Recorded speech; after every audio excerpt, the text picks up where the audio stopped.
So having a Bored Ape as your Andrew, you're looking at me like I'm speaking madness. He's I looking can like see a Bored Ape. Oh, I'm just so glad we got here. I'm so glad we got here. This is the tip. I really want to know.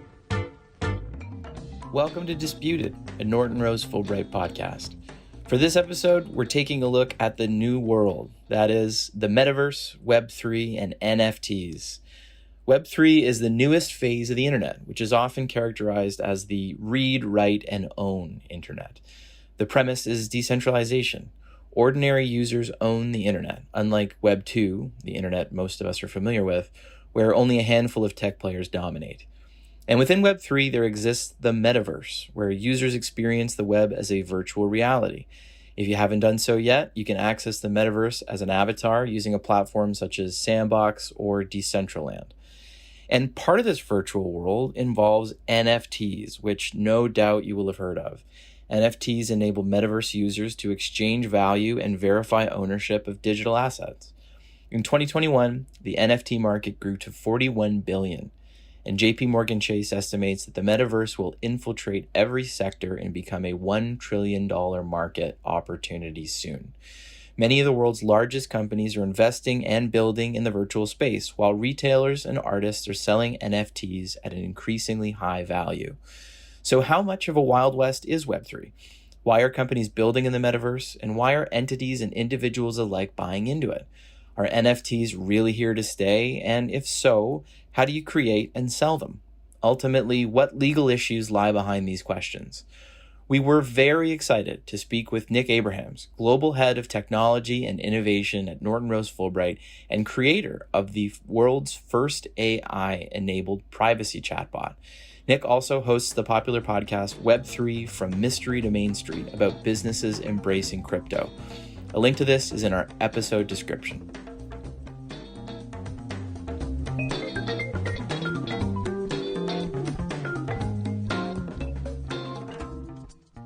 Nick, thank you so much for joining us. Welcome to the podcast. Thank you very much, Andrew. I'm delighted to join you. So, a question I bet many of our listeners have Googled. Some maybe have Googled, some have figured out the answer. Others have heard of it, but they don't know what it is. Web3. What is Yes. It's a great question, and it's really an important place to start when talking about, I guess, the future of technology and particularly converged technologies. And so the easiest way to think about Web3 is it's an umbrella term that covers a range of technologies. So effectively blockchain, NFTs, decentralized finance, cryptocurrency, and the metaverse. All of those things have largely one thing in common, which is blockchain. And for years, of course, blockchain has been a bit of a solution in search of a problem. And crypto was the first example of it with Bitcoin back about 13 years ago, which was our first touch of blockchain. And now it's evolving, and Web3 is that evolution. So you basically start off with Web 1, which is sort of 94, 95 to 2005, which is a very first experience of the internet. You may recall, Andrew, that time where we, you could read sort of glossy brochures. There were nice photos on the internet, but you couldn't do your banking, and you weren't able to sort of book travel and so forth. So that was Web 1. It was very much just a read experience. And then Web 2 came in 2005, and you had a read-write experience. So you could do a whole range of transactions on the internet, and particularly things like social media became massive. So we've had this read-write experience until now. And so now what we're looking at is this real explosion of opportunities, because not only can we read and write on the internet, but now for the very first time, we can own digital assets. And so that's what NFT technology allows, which is actually owning things on the internet. So that's one key differentiator. The second one is that we are moving towards a more immersive experience of the internet as the internet moves from a two-dimensional experience to a three-dimensional experience and the so-called embodied internet, and that's where the metaverse comes in. And just a side note to that, when I was reading about this, I'm seeing reference not just to Web3, but also Web 4 and 5.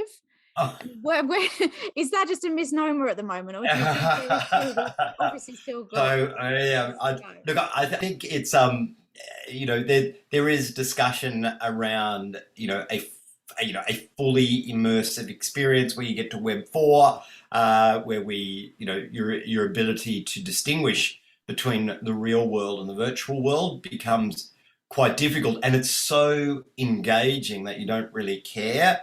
I think we probably just need to get over sort of Web 3, because Web 3 is at its very earliest stages. And one of the issues around Web 3 is really we're waiting for the solution to actually become super engaging. So we know where it is engaging, and that's in gaming. So gamers, they become fully immersed. And the interesting thing about gaming is that that is the area where we're seeing the business models of Web3 and the future of digital assets being established. And there's a very good reason why Facebook changed its name to Meta and is spending $10 billion plus every year on its metaverse platform, is because what they have seen is that gaming now has a very social element to it, and it's a deeply engaging social experience. But a lot of gaming these days involves working with a community and a group and achieving goals, but also a lot of gamers' time is spent in quite social interaction. And so the social media platforms recognize that they've got a ticking clock where they need to get fully immersive, or they will lose ground to either the gaming solutions, which will take over, or other players using similar sorts of strategies. Nick, at the start of the discussion, you mentioned converged technology. You use that term. It's an interesting term. When you make reference to gaming, I'm picturing what we're seeing so far from these early experiences and people in the metaverse. And it seems to be sort of what you're describing right now, which is a breaking down of the barrier between a construct that people understand as a video game and a social media community. That's correct. And if you come to the metaverse, such as it's called, from a non-gaming experience, then your experience of the metaverse platforms will be through something like Decentraland or Sandbox.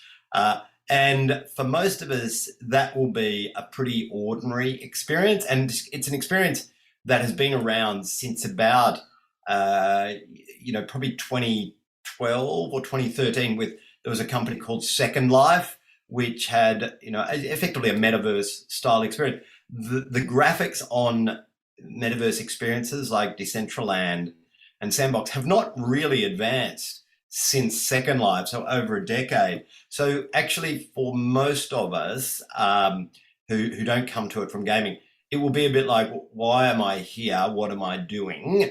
So what changes it is that people can build now on these metaverse platforms and own assets. So previously, when we had Second Life, and Second Life still exists, but Second Life was, if you bought anything in Second Life, then that was something that you bought in Second Life. You paid the fee for it in Second Life. And if you're tired of Second Life, you couldn't take it anywhere. Whereas now, if you're the concept of the metaverse is there's a whole range of different vendors, so people can get into these metaverse platforms, set up a business selling, avatars, or in some of the gaming platforms, they're selling suits, so-called skins, and magic potions, the fab swords and so forth. They are people. They are not the actual game owners, but rather they are third parties who've gone in, and you're able to establish a business in there. You're able to sell these digital assets, and then there's a secondary market for the digital assets. So if you are in this metaverse land, it could be one of the game platforms, for example, and you bought that skin, and that skin cost you let's say the equivalent of $100 US. If you tire of that game, you can then sell that skin and move to another platform. And ultimately, there's some bridges now where you'll be able to move to other platforms with that skin as well. So that's the fundamental change, which is no longer is it just the owner of the metaverse platform dictates everything. It's an environment where it has its own economy, and you can start your own business there, and you can you can trade with people on those metaverse platforms. Platforms are almost like marketplaces in a way, right? That's a good way of thinking about it. It's a marketplace, or it's it should be regarded as an economy. And I think it's how can the metaverse platform owners create an environment where there's a community, and Web3 is all about community, and that's something we never really talked about with Web2. Web2 is an e-commerce proposition. You've obviously got social media, and then you've got e-commerce. Social media is about community. So you look at that combination of the community of social media together with e-commerce. But you have to, in a metaverse platform, you have to create a community environment. So that's why we've seen a few of the early adopters, sort of well-known entertainers like Snoop Dogg and so forth, who are able to bring a community around them. And we'll see that develop over time. Who creates these platforms, and what are the advantages, disadvantages of deciding to create a metaverse platform as opposed to just entering an existing platform like Sandbox or Decentraland? Yeah. No, that is a great question. Why build a metaverse, or why buy into a metaverse? Yeah. And so, if we look at sort of some of the bigger new entrants in terms of brands, so Nike have been very active with setting up, quite a big experience, and that's really about making sure they are very close to the particularly the under 30 market. Nike recognizes that they need to be close to that market, and they've built on top of someone else's platform because it has the benefit that Nike's not the one who has to generate all of the traffic. So it's not dissimilar in some respects to a shopping mall type idea, which is where you are expecting that metaverse platform to generate people to come along. And then Nike has the fused experience, which is you can go into certain Nike stores and that links into the metaverse platform and so forth. Then you've got people who are, buying virtual sneakers, etc. And then you've got other players. So JP Morgan, for example, just opened a lounge in Decentraland. So much of this stuff is still at the experimental stage. Not a lot of sort of massive revenue, I think, being generated, but really important for these organizations seeing that particularly the under 30s market is interested, and that idea of community, which is super attractive to a marketer. If you can tap into a community, then that's a great opportunity. And so that's sort of why they are getting into that. And Nike's probably a particularly good example from which to jump off to talk about NFTs in particular. I mean, I think about sneakerhead culture and collecting very rare sneakers that you never intend to wear. And in fact, the moment that you do, they lose value, but their value is in their uniqueness and their rareness and their authenticity. So with reference to Nike, tell us about where NFTs fit into this whole picture. So conceptually, it is the ability to own a digital asset. And so this is a brand new asset class. We've never had that as a concept before. So we've had tangible assets, obviously, so real property. We understand how all that works, but actually owning, how can we prove ownership of a JPEG on the internet? So using the blockchain, you can, by way of NFT technology. So basically, if you buy an NFT, then you are assured via the blockchain that it's on, and it might be on the Ethereum blockchain, which are a lot built on. So that's a public blockchain and you can prove that that is your particular digital asset. So that means once you have the ability to identify and defend ownership of a digital asset, then that means that you've created an asset class which has value, and so that value can then be traded, if you like. And so where we first saw corporates getting into NFTs, it really started with the luxury brands. And so you saw folks like Gucci selling NFT sneakers, for $15, $20, that sort of thing, which people could only use on their avatar, but you could own those NFT sneakers.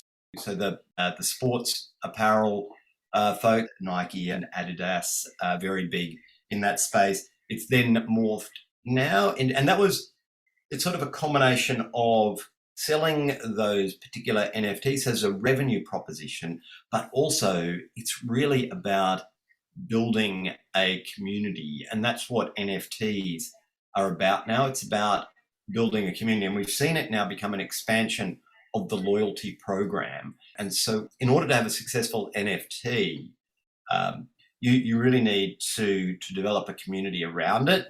And it's a very different prospect to any normal, like a gift card, for example. So a gift card, you might, as Nike, hand out a bunch of gift cards, but people might be interested in that just because it's a pure gift card. But that doesn't work in an NFT situation. An NFT project, you need to develop a community that wants that particular NFT.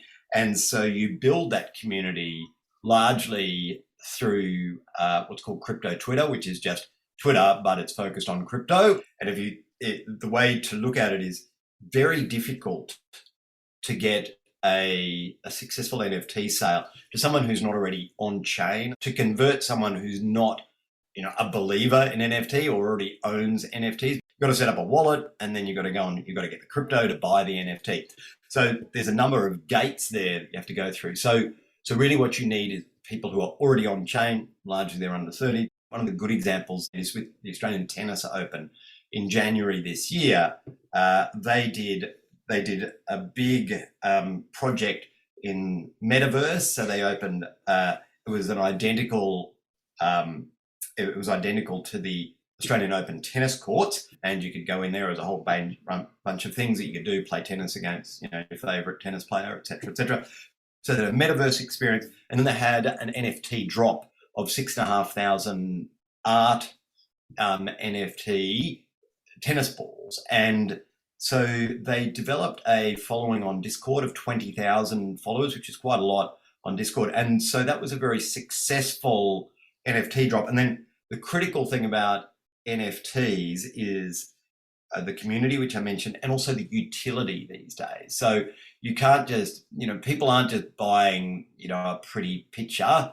There's got to be some value to it. And so what the NFT art balls gave as a phase one utility proposition. So there were 6,500 NFT balls, and each ball corresponded to a part of the tennis court. And if the winning shot there was basically 10 finals across all the different things, so singles, doubles, men's, women's, etc. 10 finals. Across the 10 finals, if the winning shot hit that part of the court that corresponded to your NFT, then you got sent that game ball, and you got a bunch of other prizes as well. So that was stage one of the utility proposition, and then there's further stages. So there'll be further NFT drops and free drops and so forth. And the way that the Web3 world looks at NFTs is it's like buying into a stream of future dividends, where by buying this particular NFT, you get rights to subsequent NFTs, and as they get dropped, that's like getting a dividend. So that's a very unusual way to think about a dividend stream, but that's what they talk about. That also links into the debate in the US about whether it constitutes a security or not, right, for the purposes of regulation. So that is a really key point to focus on. The other example that was coming to my mind as well was this Bored Ape Yacht Club. Isn't that another example of where there's a ton of following and loyalty behind various pictures of the same Bored Ape in different outfits. And what you're hinting at is the sense of community that is behind NFTs. Because, you know, a common question that also comes up with NFTs, once we like understand the basics of what they are, the next question is, what is all this fuss about really, and where is this going, and is this a bubble that is ultimately going to burst? But I think what you're saying is that the product is evolving and it's being tied to lots of linked product, and also coming back to Nike, the tying the NFT with a product in real life and marrying the two. So maybe that is a good off ramp to talk a little bit about the key legal issues that we are seeing with NFTs. Yeah. And I think, so with Bored Ape Yacht Club and so forth, so that's obviously not a corporate proposition. And so that's what I call Flex Club NFTs. And so they are relatively small clubs. So there's 10,000 Bored Apes, and people buy those because they get further utility. So they get, so-called mutant apes, and then ape coin. And so there's a whole range of different things that are provided which have some theoretical value. So they are also there because if you've got a Bored Ape, you're kind of in the in crowd with the crypto crowd. And so it's about digital flex. I put that off to one side because, I mean, that doesn't feel like that's a sustainable business model necessarily, but, who knows where that all ends up. And by digital flex, do you mean like literally? Yeah, flexing, showing off. Yeah, it's digital showing off. So it's the equivalent of having, a Lamborghini in real life. So, we put that sort of flex club where it's digital showing off. We need to recognize there's a community out there of people who have made untold fortunes in crypto, like really extraordinary amounts of money.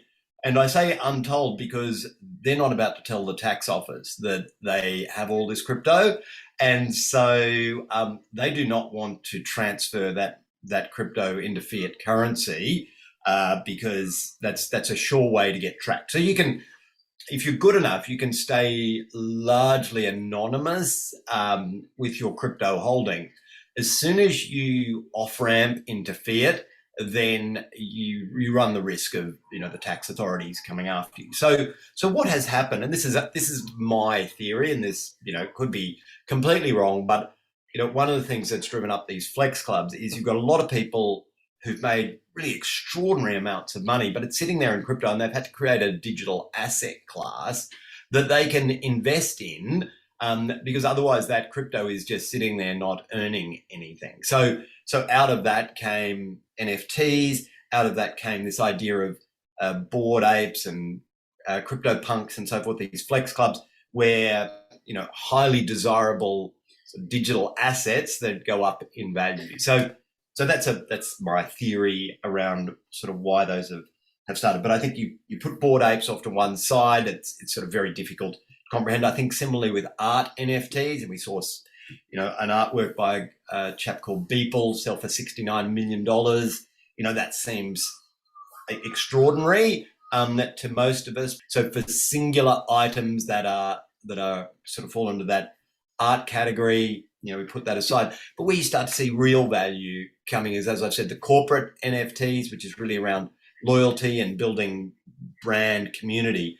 And then particularly collectibles have been successful. So the NBA, the National Basketball Association, with their Top Shots NFTs, which are a great Canadian company, Dapper Labs, created. There's more than $700 million US of Top Shots. So basketball NFTs changed hands last year, and the NBA gets 5% of every secondary sale. So that was a clarion call to sports codes around the world, and basically every sports code in the world now has an NFT project of some description, either already dropped or in progress. So I think the collectibles market is solid. And then, Elsa, you talked about the concept of an NFT that's linked to a physical asset. What they call that is phygital, which is sort of an awkward word to say, but in phygital, you've got a combination of the digital and the physical.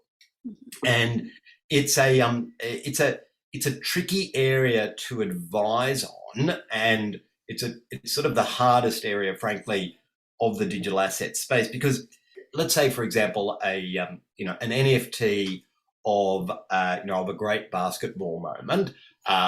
So a LeBron James dunk, an NFT of that. So that all exists on chain. It just all exists as a digital asset.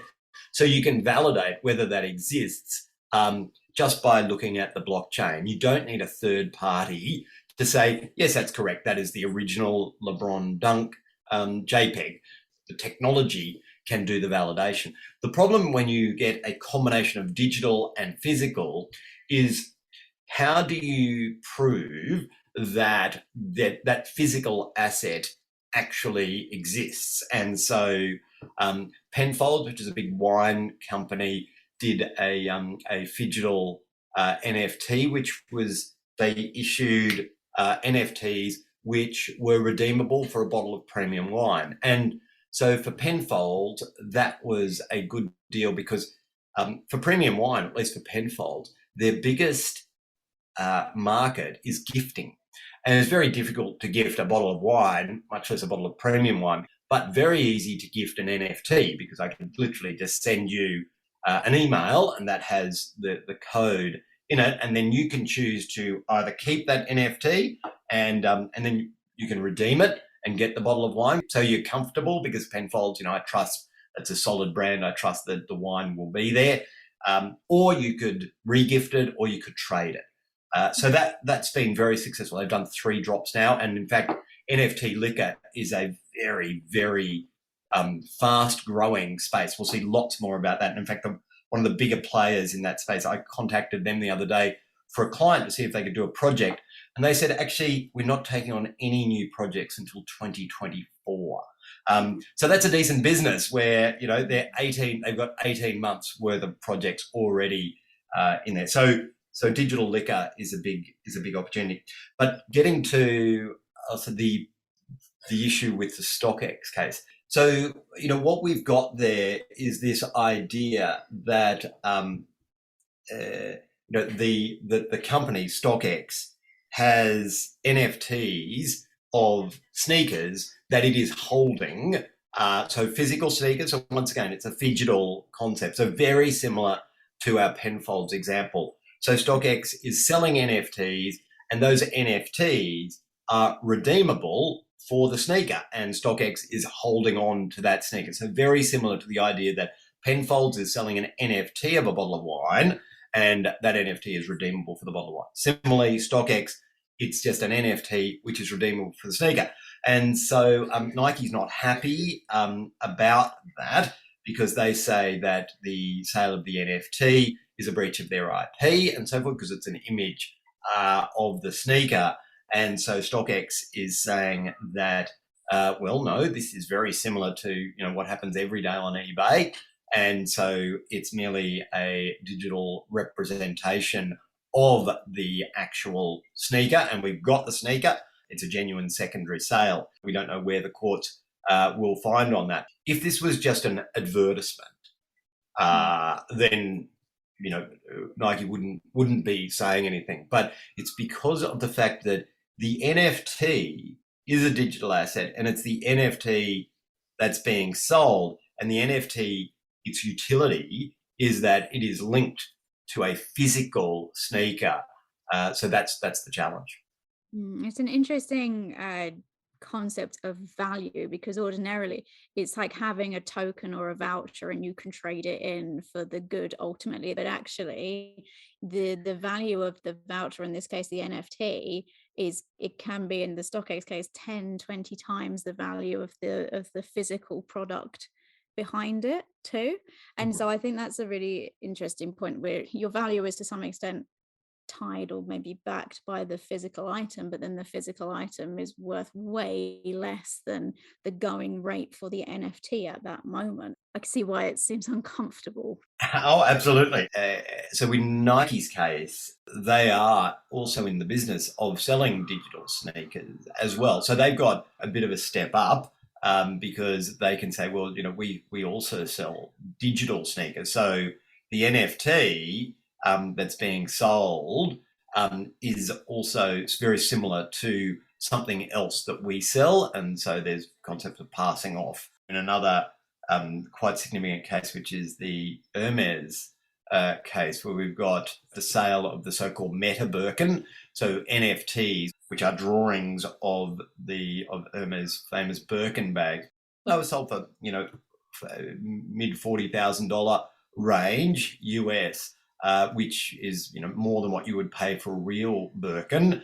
And Hermes don't take kindly to that, and so I brought an action against the artist. So basically, you've got these NFTs, so just drawings of Birkin bags that have sold for 4 or 5 times what an actual Birkin bag gets sold for. So Hermes is saying there's IP infringement and there's passing off as if it's Hermes and so forth.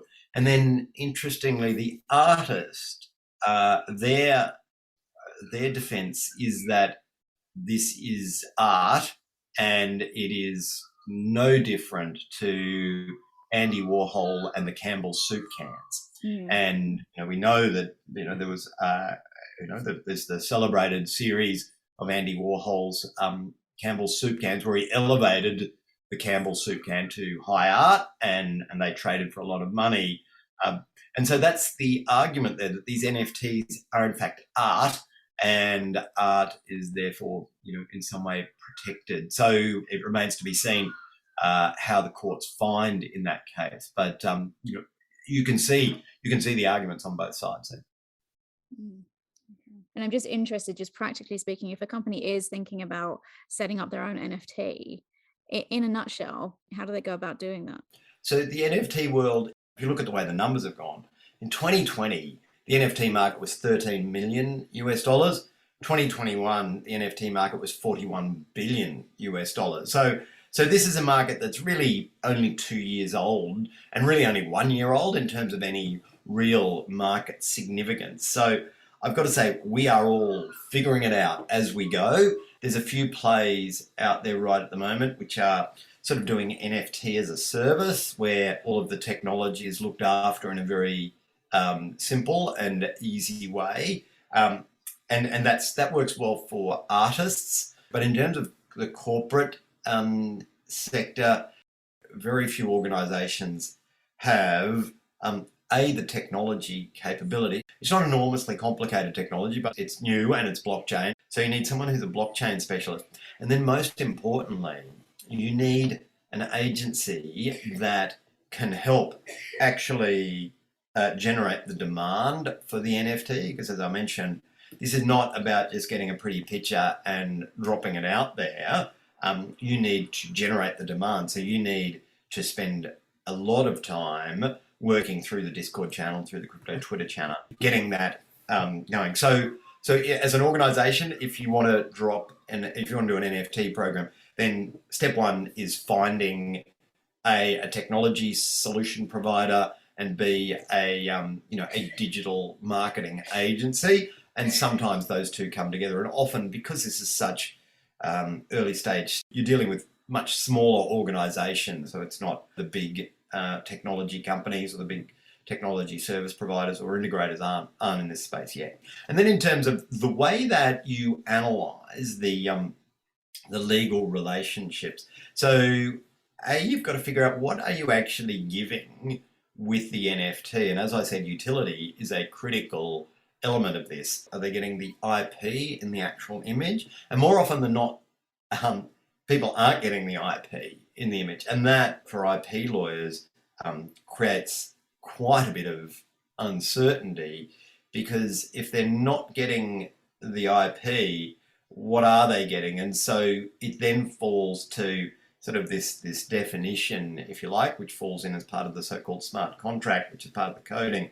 And so in effect, it's a personal use right to use the image on the internet, in social media, etc., but not to create derivative works from it, and not to use commercially, things like that. And then what do you say about the subsequent utility?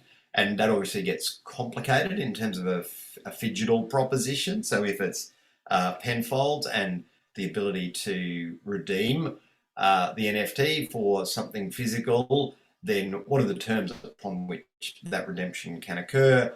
what's the time frame? And, I've had one client who's like, yeah, no, we really love that idea of redeeming. I'm like, okay, well, how long are you going to keep that redemption window open for? Because people will buy this because they want to trade it potentially. And so they'll see that, if it's only 6 months or a year, then the trading window is relatively short. So you've got to figure out all of those commercial terms and then embody those into the actual coding as much as you can. So you put that into the smart contract.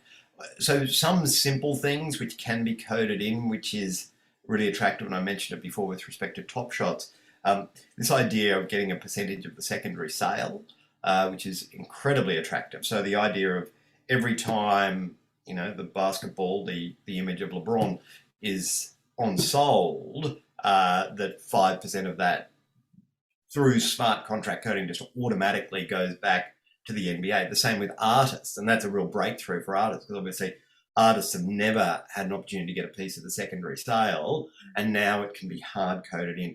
So you basically try to code in what you can, and the problem with NFT and blockchain and crypto and so forth is that, unlike normal technology solutions, when you launch a normal technology solution, it's generally got bugs in it. You can't do that with an NFT solution, because literally as soon as you drop it, that is locked forever, and your ability to actually come back in and change the code is incredibly complicated and almost impossible. So when you think about it, that's a big shift in mindset for technology companies, which is the code has to be 100% at the time of deployment.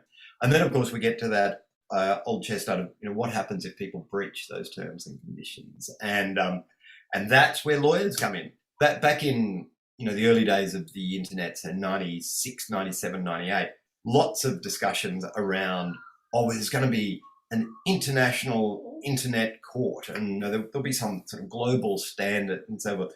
And as we've seen, that's just not true, and that's never going to happen, because countries will not cede sovereignty over their citizens. So we're not going to see any sort of global organization that takes responsibility for this. Courts will just apply existing legal principles, and they will look at what's happening, and we'll see how it turns out. So I think my belief with Web3 is that digital assets are here. In 5 years' time, digital assets will be an absolute mainstay, or a significant part of the economy and financial services. But the trajectory from here to 5 years away is not going to be linear. There's going to be a lot of fraud. There's going to be a lot of technical hiccups. A lot of projects are going to go poorly. And so people just need to recognize there's enormous volatility. It's a very dangerous space. I think it's fascinating. I would encourage organizations to, certainly those that are consumer facing, to look at what the opportunities are in Web3 and get involved in a measured way, such that we see them rise up as digital assets flourish over the next 5 years. Yeah. Well, Nick, I don't think we're going to wait 5 years before asking you to come back on the podcast and pick this conversation up. But this has been fantastic. Thank you so much. Thank you. Great. Thanks, Andrew. Thanks, Elsa. Thanks, everyone, for listening. Thank you. And please, if you are so minded and want to learn more about Web3, then please feel free to listen to my podcast, Web3 From Mystery to Main Street. Would love to, where we uncover stories about mainstream companies that are using Web3 technologies. We hope you enjoyed this episode of Disputed.